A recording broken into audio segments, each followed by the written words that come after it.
तुलसी मैया की।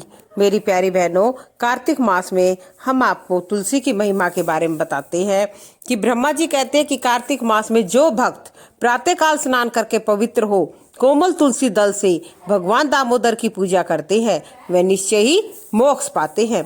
पूर्व काल में भक्त विष्णुदास भक्ति पूर्वक तुलसी पूजन से ही शीघ्र ही भगवान के धाम चले गए और राजा चोल उनकी तुलना में गौण हो गए। तुलसी से भगवान की पूजा और पाप का नाश और पुण्य की वृद्धि करने वाला है।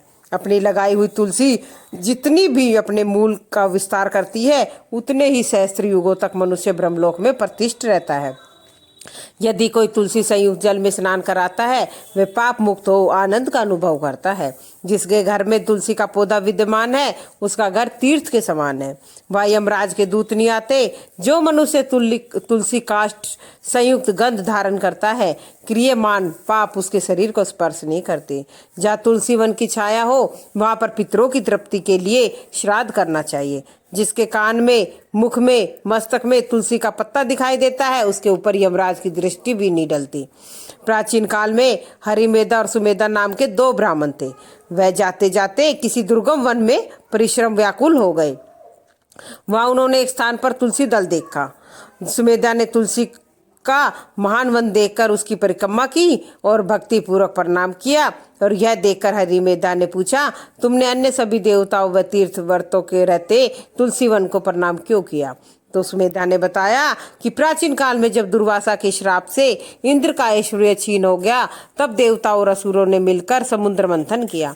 तो धन्वंतरी रूप भगवान श्री हरि और दिव्य औषधियां प्रकट हुई। उन दिव्य औषधियों में मंडलाकार तुलसी उत्पन्न हुई।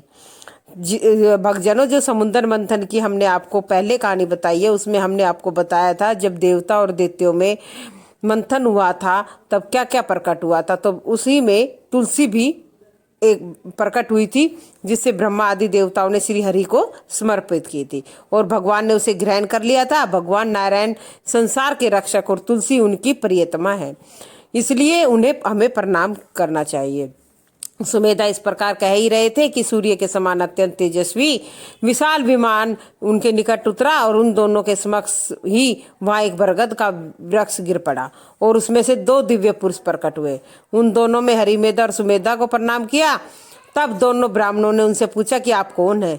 उनमें से जो बड़ा था वह बोला, मेरा नाम आस्तिक है। एक दिन मैं नंदन वन में पर्वत पर क्रीड़ा करने गया तो देवगन्नाओं ने मेरे साथ इच्छा अनुसार विहार किया। उस समय उन युवतियों के हार के मोती टूटकर तपस्या करते हुए लोमस ऋषि पर गिर पड़े।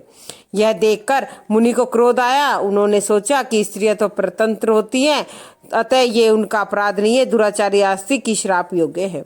ऐसा सोचकर उन्होंने मुझे शापित किया, अरे तू ब्रह्म रक्षक होकर बरगद का पेड़ पर निवास कर। जब मैं विनती की, उनसे उन्हें प्रसन्न किया, तो उन्होंने मुझे श्राप की मुक्ति की विधि बताई कि जब तू किसी ब्राह्मण के मुख से तुलसी दल की महिमा सुनेगा तो तत्काल तुझे उत्तम मोक्ष प्राप्त होगा। इस प्रकार मुक्ति का श्राप पाकर मैं चिरकाल इस वट वृक्ष पर निवास करता था। आज देववश आपके दर्शन से मेरा छुटकारा हुआ है। बोलो तुलसी मैया की जय हो। मेरी प्यारी बहनों, तुलसी का इतना महत्व है कि तुलसी का पत्ते से भी हम अपने मोक्ष को प्राप्त हो जाते हैं।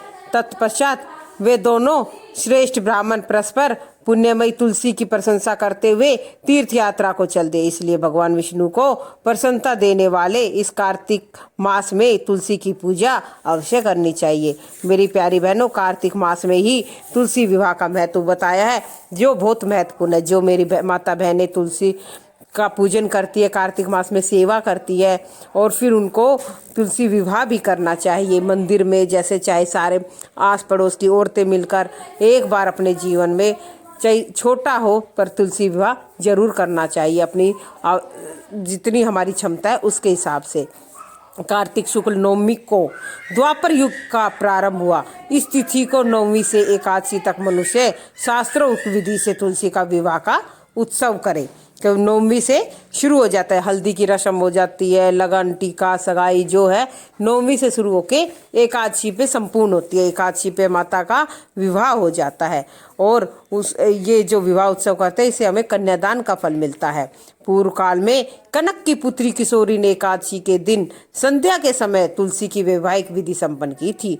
इससे वह वैधव्य दोष से मुक्त हो गई थी। अब तुलसी विवाह की विधि हम आपको बताते हैं। यदि हमारी क्षमता है सोने की तो सोने में भगवान की मूर्ति बनवाए, नहीं तो चांदी में, चांदी न तो तांबे, तांबे पीतल में, नहीं तो हमें अपना शालिग्राम या मिट्टी की ही ले लेनी चाहिए अपनी क्षमता के अनुसार। फिर तुलसी और भगवान विष्णु की प्रतिमा में प्राण प्रतिष्ठा करके, प्राण प्रतिष्ठा करानी चाहिए हमें, ब्राह्मण को बुलाकर प्राण प्रतिष्ठा करके स्तुति आदि के द्वारा भगवान को निद्रा से जगाए, क्योंकि 4 महीने भगवान सोते हैं, जैसे उस एकादशी को ही उठते हैं, और उस एकादशी को जब उठते हैं तो तुलसी के साथ उनका विवाह कराया जाता है। 4 महीने की योग निद्रा होती है भगवान की, उसी के बाद सारे मांगलिक कार्य शुरू होते हैं। नहीं 4 महीने तक हम कोई अपने मांगलिक कार्य भी नहीं करते हैं।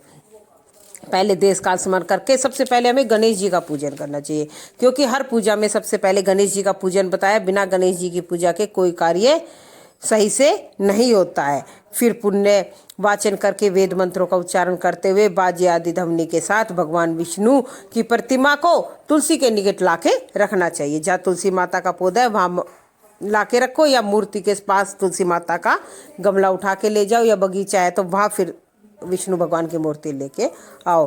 फिर मंत्रों से कहो कि हे भगवान केशव, आइए देव, मैं आपकी पूजा करूंगा, मैं आपकी सेवा में तुलसी को समर्पित करूंगा, आप मेरे सब मनोरथ को पूर्ण करें। इस प्रकार आह्वान के बाद 3 बार अर्घ्य दे और पाद्य और विष्टार उच्चारण करके इन्हीं में भगवान को समर्पित कर दे। तत्पश्चात कांसे के पात्र में दही, घी, मधु रखकर उसे ढक्कन से ढककर भगवान को अर्पित कर दे और इस प्रकार का, हे वासुदेव आपको नमस्कार है, यह मधु पर्क ग्रहण कीजिए। तब दोनों को एक दूसरे के समक्ष रखकर मंगल पाठ करें। इस प्रकार गोधूलि बेला में, जब गोधूलि बेला होती है शाम और रात और दिन का जब मिलन होता है उसको गोधूलि बेला बोलते हैं। जब भगवान सूर्य कुछ कुछ दिखाई दे तब कन्यादान का संकल्प करें और भगवान से प्रार्थना करें, आदि मध्य और अंत से रहित त्रिभुवन प्रतिपालक परमेश्वर इस तुलसी को आप विवाह की विधि से ग्रहण करें। यह पार्वती जी के बीच से प्रकट हुई है, वृंदावन के भस्म में स्थित रही है, यह आदि मध्य और अंत में शून्य है। आपको तुलसी अत्यंत प्रिय है, अतः मैं आपकी सेवा में अर्पित करता हूँ। मैंने जल के घड़ों से सींचकर अन्य सभी प्रकार की सेवाएं करके अपने पुत्री की तरह इसको पाला पोसा। जैसे हम अपनी बेटी को पालते हैं ऐसे ही तुलसी माता की हम पालते, उनको पानी देते हैं, समय समय पर खाद देते, धूप धाव से बचाते हैं, ऐसे ही हमने अपने बच्चों की तरह इसको पाला है, बढ़ाया है।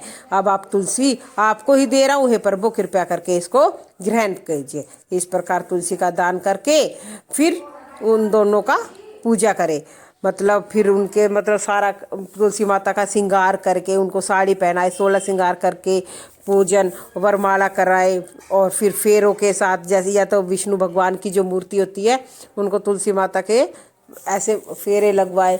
पंडित जी सब कराते हैं, नहीं कराते तो आप अपने आप भी कर सकते हैं, जरूरी नहीं है हमारी क्षमता नहीं है तो हम पंडित जी को बुलाए कराएं।